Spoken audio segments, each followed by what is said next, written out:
In a small Jewish town lived a rich man named Hirsch. His house with red tile roof towered over the neighbors' straw roofs. His pantries overflowed with grain, his cellars held aged wine, and his chests were full of fabrics. Also living there was a poor tailor named Chaim, whose family barely made ends meet. Most often, only stale bread was on their table. On the eve of a holiday, Hirsch met Chaim on the street and called out sweetly, "Come to my meal tomorrow, share in my joy." Chaim was surprised. The rich man had never invited him before, but he agreed. The next morning, Chaim put on his only holiday kaftan, neatly patched, and went to the rich man's house.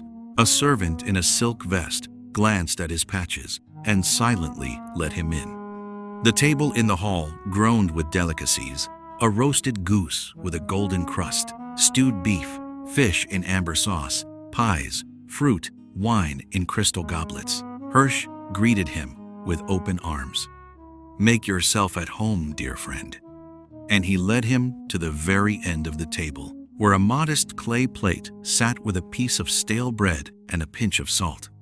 "Here is your place, bread and salt, a symbol of friendship."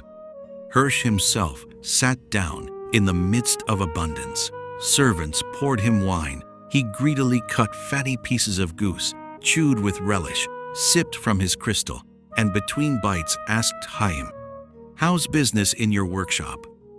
And the family? Are they well?"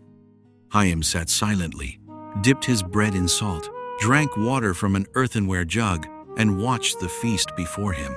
With every swallow, the smell of roasted meat and spices stabbed him sharper than a knife. At first, he tried to console himself. Perhaps it's a ritual? Perhaps he means to emphasize simplicity? But the longer the meal went on, the clearer it became. He hadn't been invited for friendship. He had been invited for a spectacle.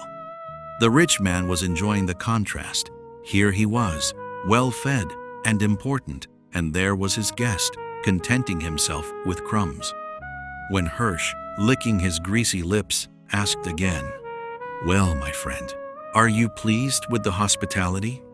Chaim raised his eyes and asked quietly, "Tell me, Hirsch, are we friends?" The rich man faltered for a moment, but quickly recovered. "Of course, I gave you bread and salt, an ancient symbol." Chaim stood up. "I see symbols, Hirsch, but I also see a goose on your plate and wine in your goblet. If you were my friend, you would have shared the meat. Instead, you left me with bread and salt so I could watch you feast. That is not friendship. That is mockery." He bowed and left.